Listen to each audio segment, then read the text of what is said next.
I'm Kayla. And I'm Christian. And you're watching What's Her Angle? Here we strive to elevate you spiritually and practically through meaningful conversations. Hello, everyone. Hello, Hope ladies. you guys are doing great. Let's go ahead and get into another 7 Keys segment. So today we're going to be talking about the 7 steps to making every season the best season yet. So we know it is not even summer yet, but we're already feeling the summer vibes. It is hot, okay, everywhere. This Texas heat is we are already feeling the summer vibes. We're focused on the summer. We're ready to get into the summer already, literally. So in that space, we want to talk about how to make the summer, of course, the best, but you can use these tips for all seasons across the board. Like, we want every season to be the absolute best it can be. So let's go ahead and get into it. Yes. So the first thing that we have is setting the standard. So literally just out the gate, what do you want? You know, what are your goals for the summer? What are your goals for the spring? Whatever space you're in, what are you looking to achieve? You know what I'm saying? And if you're coming to the end of a season, like we are coming to the end of spring, summer is starting on June 23rd, I believe.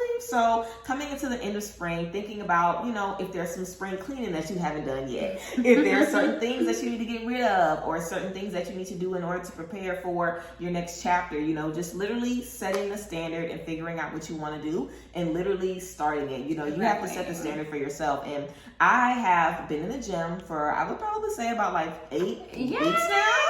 And I really feel like it's just the energy of setting the standard, like just deciding this is what I want to do. This is going to be good for me. Yes. I can't wait around for anybody to be like, girl, let's do this. Or are you doing this? You have to set the standard for yourself. And it's really easy once you get started. So setting the standard, of course, is the first thing. Figuring out what you want to do, what do you want from that season, and making it happen. Yes, and then you have to be open to change. I mean, yes, we are getting into a new season, the summertime. Yes. But it's almost like preparing. You have to prepare for your summer body well in advance. So being open to change is also just this thing that we want to focus on, to be able to go into a new season fully prepared, fully ramped up for these new coming blessings, these new coming things that are coming into our lives that we really have already embraced for ourselves. But you have to be prepared, and you have to be open to change, because if you're not, then you really are not going to be able to see the things that are happening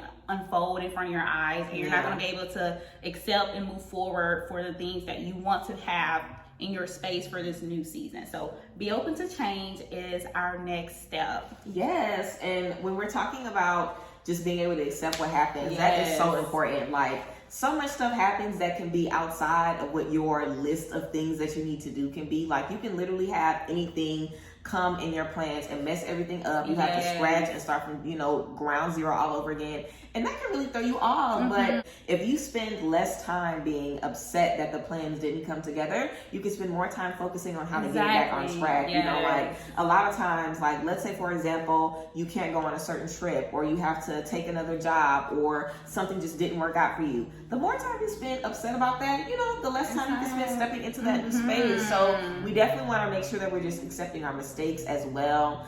Acceptance is definitely key in just making anything the best that it can be, because everything is not going to be perfect. No matter how much preparation you do, no matter how many videos you watch, or stuff you research, it'll never be perfect. You know, like, you can try as much as you can, but it'll never be perfect. So you want to be able to accept, I'm not going to get up and go to the gym every day. Like, some days I'm not going to be in the mood. I'm not always going to feel like, you know, eating healthy. I'm not always going to feel like treating myself. Some days I'm just not going to have the energy to get up out the bed. And that's okay. You know, you want to just be kind to yourself as well. Like, we always talk about giving yourself grace, and that, of course, is the point here as well. Giving yourself grace, being kind to yourself, and realizing, if I want to succeed at all, I have to be my friend. I cannot be my enemy. I cannot be my bully. I cannot be pinning myself against the wall. You want to be kind to yourself so you can get the things done. So, of course, accepting all mistakes and just trusting that it's a part of the journey, learning from these experiences, and moving forward. Yes, and I love that you just said be kind to yourself, because it is the most important thing in this full journey, because we've always talked about this, especially in our latest episode, is just being able to enjoy the journey. We have to be able to enjoy the journey. You're really not going to be able to foresee just the benefits of your journey if you're really soaking in the things that you have to do. If you're not excited, or if you're like, oh my God, I have to do this. So be able to take it easy. But then we go to our next step, which is having fun and taking it easy for yourself. And I mean, It's all about being kind to yourself. It is all about enjoying the journey. And like she said, and this is something that I've done too, I had recently became pescatarian. And I put the little air quotes we're working on it. And it's been such a challenge. And at one point I was getting myself down because I was not enjoying the process. I was not having fun. I felt like I was limited. My eating options had changed, and I didn't really get to see the results that I had been really working toward. And then I had to remind myself, it's all about perspective. It's really about, hey, I'm trying to get to this point. I want to eat healthier. If it doesn't work out this day, that is okay. Yeah. You know, if you eat ice cream and cake for one day, then it's okay. Like, it's okay. It's not going to throw you all the way off track. Exactly. And it doesn't mean it's over. It's not over. Your fitness journey is not over. Your health journey is not over. And I had to remind myself to take it easy and have fun, because if this journey is for me, it's for me only. And I'm the only one that's going to be able to see the benefits at the end of the day. So just have fun and really enjoy that process, because if you don't, you really just start regretting the whole journey that you're on and the reason why you're on it. And you have to love it, because if you don't love it, then you're really going to be in this vibe where I really don't have to do this anymore. And at the end of the day, it's all for you. So, sweetie, do what you got to do and have fun while you're doing it. And I definitely feel like taking it easy and having fun is so important. And I've made very big changes in my life. Just forcing myself to make changes and feeling like I gotta do this now. If I don't do it now, it's gonna be a failure. And you don't even enjoy the benefits of it when you're forcing yourself to do it, especially when you're talking about being more health conscious. Like, when you have a goal to be vegan, I always tell people, I went vegan cold turkey, and I could not wait to like get back into something that was healthier for me and that worked better for me. Right. Like, you do not want to force yourself to be in restriction. So if you have a goal to be pescatarian or be vegan or eat less fast food or whatever, I always tell people, try to like have one day a week that you go by that diet. So start with one vegan day a week. Do that for a month, and then do 2 days, and then do every other day, and just keep doing it to where you have a whole week out the month where you eat vegan. Like, it's very hard, and sometimes you can do it. Like, I am a nut. I'm very disciplined. I'm very structured. If I tell myself to do something, I will do it. Like, I'm insane that way. But also, you kind of get ahead of yourself sometimes and end up doing stuff, and you're like, I done threw away all my meat. I don't like nothing. I don't know how to cook none of this stuff. You're no I don't always change anything. Like, sometimes we get ourselves too deep into stuff. Like, we do. if we spend a whole bunch of money on a class, and then we're like, I really don't even want to do this. Or we spend all this money learning to do something that's like, this isn't even what I'm passionate about. So just allowing yourself to enjoy it and make it fun. Like, I always tell people, if you like cooking, try cooking some vegan stuff or experimenting with stuff you haven't done before. Like, make it fun, make it enjoyable. Invite everybody over, have drinks, let everybody try your food. Make it a good time. You don't want to put yourself in spaces where you're forcing yourself to do different things. So literally, our next point is about empowering others. So just like I mentioned, you know, when you are wanting to bring newness into your life, if you love the people around you, invite them in. You know what I'm saying? Like, that really can change how you feel about something. If you are wanting to be healthier, don't try to go on a hike by yourself. Invite the people that are the closest to you. You know, if you want to eat healthier or go to an art class or do something, invite people that you love. You know, like, that makes it with you. It makes it more memorable. Definitely makes it more memorable, and then you share that with them. So let's say if you have a goal to be more creative or tap into your creativity more, and you say, I'm gonna sign up with this art studio, I'm gonna take these classes. Now you have somebody that can tell you, have you been to your classes lately? You know what I'm saying? Like, you stressed out. Why don't you take a class? It's like, when you heal on your own and you are just seeing yourself like, I have to do this by myself, I can't let nobody in, I can't put this burden on anybody else, you can't really allow them to help you. You know, a lot of people around you have a lot of tools for you, and you have tools for them as well. So if you're learning to be more health conscious, if you're learning better ways to balance your time, share that with the people around you. Like, I had, you know, a homegirl and I went out for dinner on a Saturday night last week, and we were talking about what we were going to do on Sunday. And I was like, every Sunday I just watch movies, I lay in the bed, I don't do nothing.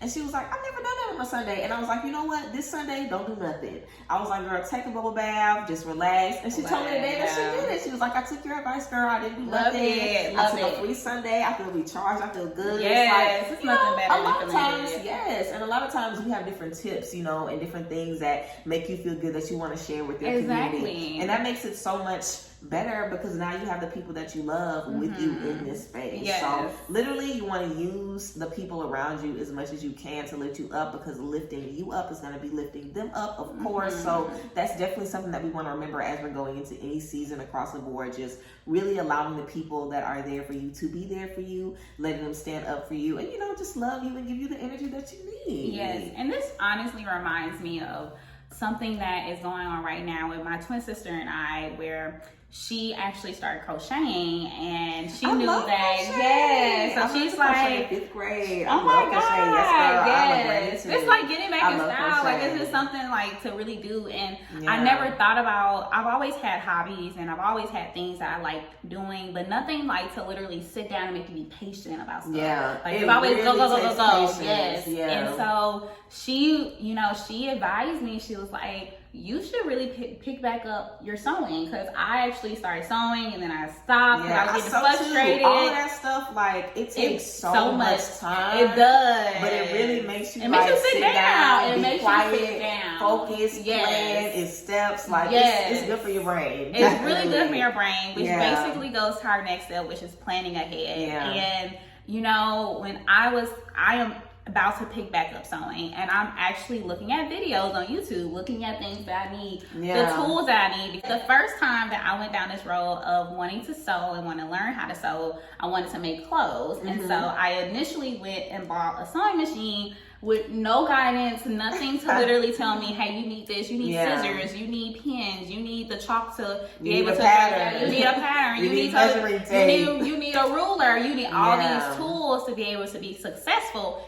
even if you're a beginner. And I didn't have none of those things. And so I'm like feeling around with it. And anyways, the whole purpose of this is saying that I didn't plan ahead. And it made me not enjoy the process because I didn't know where to start. And I felt frustrated. I felt like I didn't really know what I was doing. And I felt like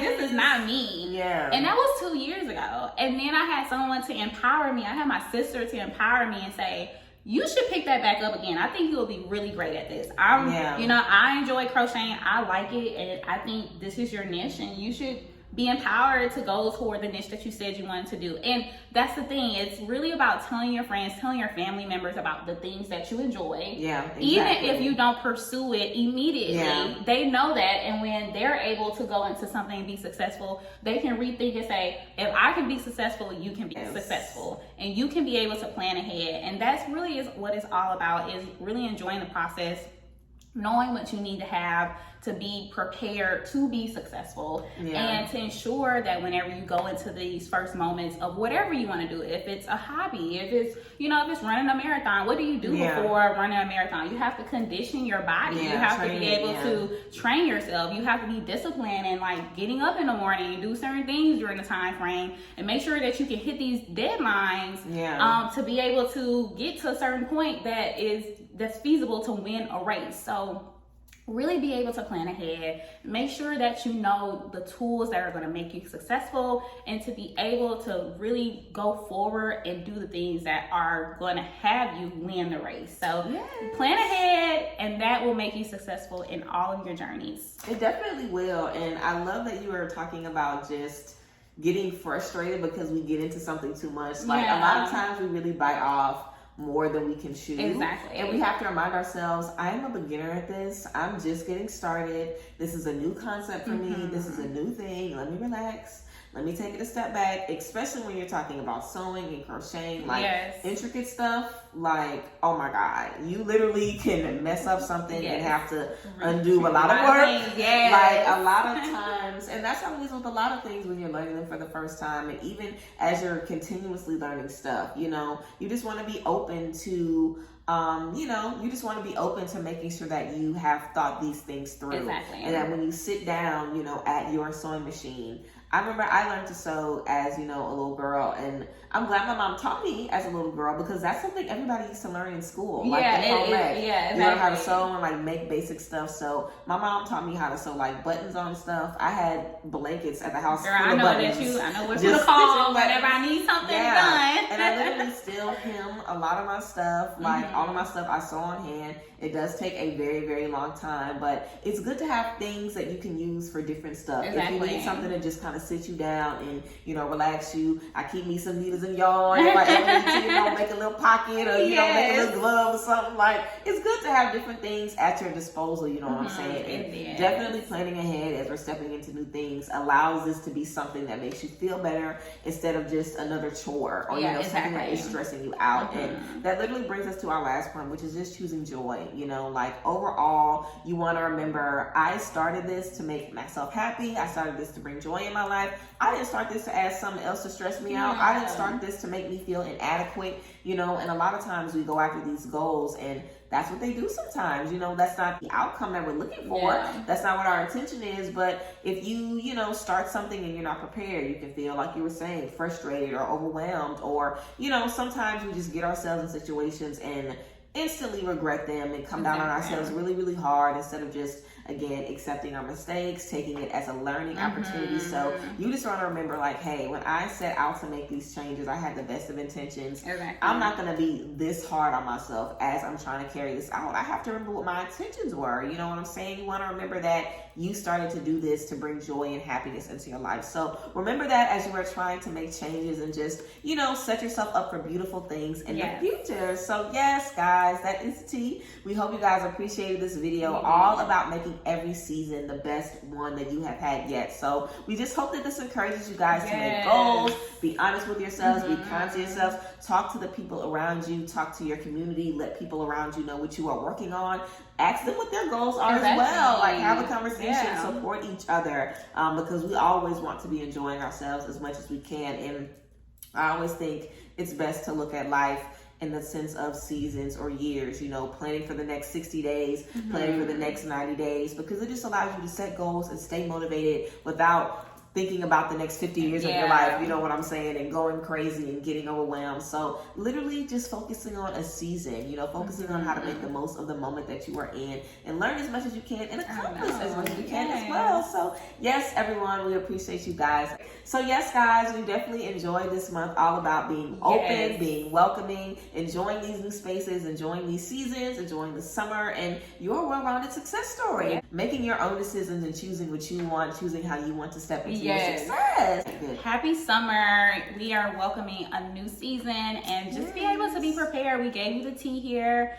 Let us know if you're able to really just set these boundaries and follow the steps. We love hearing your journey. We want to be able to know what you're working on, and we are really excited about what this summer is going to bring us. It's going to bring us some heat, but we definitely going to bring some heat back, okay? So like, share, and subscribe to our channel, and we also have our IG, so check it out when you have a chance. We love connecting with you, so be able to connect with us and let us know what you're up to for the summertime, girl. Yes.